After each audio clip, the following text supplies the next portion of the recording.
Le Moyen-Orient un jeu machiavélique de pétrole, de pouvoir et d'alliances géopolitiques. C'est un exemple classique de « donnant-donnant ». Un chef-d'œuvre machiavélique joué au Moyen-Orient. Les derniers développements au Moyen-Orient reflètent une lutte complexe où les alliances changent, les menaces sont fabriquées et les intérêts économiques prennent le pas sur les récits idéologiques. Vu sous l'angle machiavélique, ce jeu complexe n'est pas seulement un affrontement de forces politiques, mais une manœuvre stratégique pour contrôler l'avenir du pouvoir mondial, en particulier autour de la domination du pétrole et de la monnaie. La bataille entre le dollar américain et le bloc émerge des BRIC, Brésil, Russie, Inde, Chine et Afrique du Sud, constitue la toile de fond de cet échiquier géopolitique, les principaux acteurs régionaux jouant des deux côtés pour garantir leurs intérêts. Le dollar contre les BRIC, la lutte pour la domination mondiale. Au cœur de ces développements se trouve la tentative des États-Unis de préserver l'hégémonie du dollar tandis que les pays BRIC se positionnent comme un bloc de puissance alternatif. L'Arabie saoudite et d'autres États du Golfe sont les cibles principales de cette compétition. Les États-Unis, qui agissent en coulisses, font probablement pression sur ces pays producteurs de pétrole pour qu'ils rejettent les BRIC, laissant entendre que le non-respect de ces accords pourrait entraîner de graves conséquences, notamment une intervention israélienne pour saboter leurs infrastructures pétrolières. Cette coercition subtile illustre une stratégie machiavélique, utiliser des menaces et des incitations pour manipuler les alliés afin qu'ils agissent en accord avec des objectifs stratégiques à long terme. L'Iran, dans ce scénario, joue le rôle d'une menace extérieure qui justifie le respect des accords. En présentant l'Iran comme une force hostile capable de déstabiliser les flux pétroliers du Golfe, les États-Unis créent un arrangement de « donnant-donnant » comparable à celui que les néoconservateurs ont accusé Donald Trump de poursuivre avec l'Ukraine.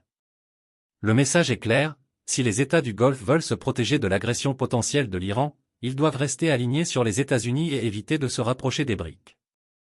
Ce n'est pas la persuasion morale mais la peur calculée qui motive ces décisions. Français, changement de perspective, des conflits régionaux au pétrole et à l'économie.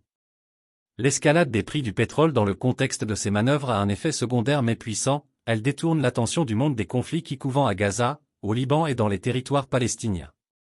Alors que l'anxiété économique grandit, l'attention internationale se tourne vers l'inflation, les crises énergétiques et la stabilité économique plutôt que vers les crises humanitaires dans la région. Ce changement de priorité n'est pas accidentel, c'est une conséquence délibérée de la guerre économique, un outil utilisé pour manipuler les récits mondiaux et maintenir le contrôle du discours public. En attendant, la Russie et l'Azerbaïdjan sortent vainqueurs inattendus de ce jeu. Les deux pays bénéficient de prix du pétrole plus élevés, qui soutiennent leurs économies et renforcent leur position géopolitique. La Turquie se trouve également dans une position favorable. Avec des oléoducs traversant son territoire et Israël dépendant des voies d'approvisionnement en énergie turque, Ankara s'assure discrètement un levier économique et politique.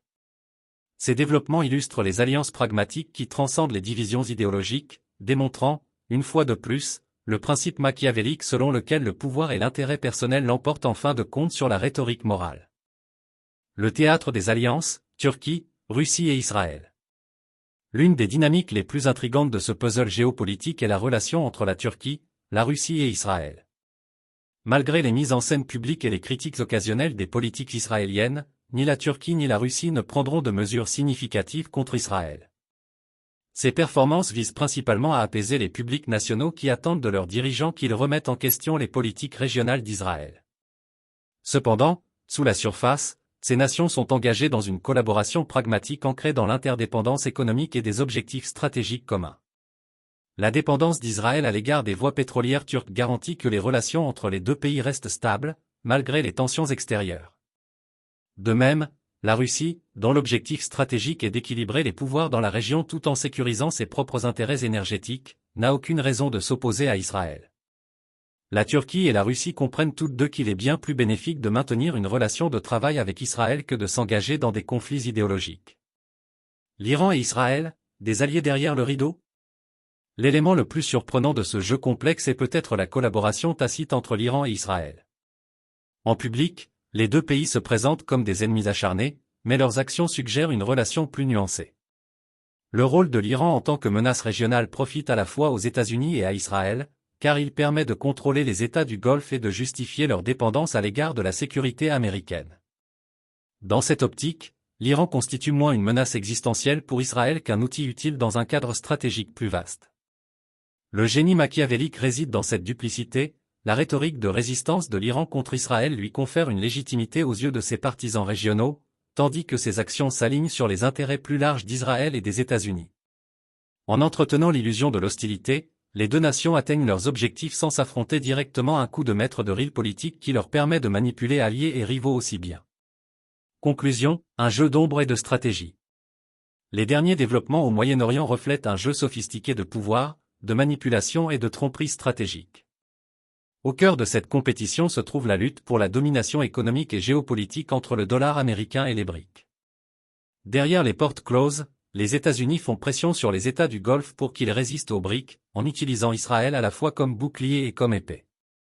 Le rôle de l'Iran en tant que menace désignée pour la région garantit que les producteurs du Golfe restent dépendants des garanties de sécurité américaines. Pendant ce temps, la hausse des prix du pétrole détourne l'attention mondiale des conflits régionaux vers les préoccupations économiques, ce qui profite à la Russie, à l'Azerbaïdjan et à la Turquie. Dans ce jeu, les alliances et les inimitiés traditionnelles se brouillent, le pragmatisme et l'intérêt personnel prenant le pas sur l'idéologie. La Turquie et la Russie maintiennent des liens amicaux avec Israël malgré leur posture publique, tandis que la relation de l'Iran avec Israël se révèle plus collaborative que conflictuelle. Ce réseau machiavélique d'alliances, de menaces et de tromperies démontre que le pouvoir est la monnaie ultime au Moyen-Orient, bien plus précieuse que la loyauté ou la moralité. En fin de compte, ceux qui comprennent ce jeu et le jouent habilement sont ceux qui en sortent vainqueurs.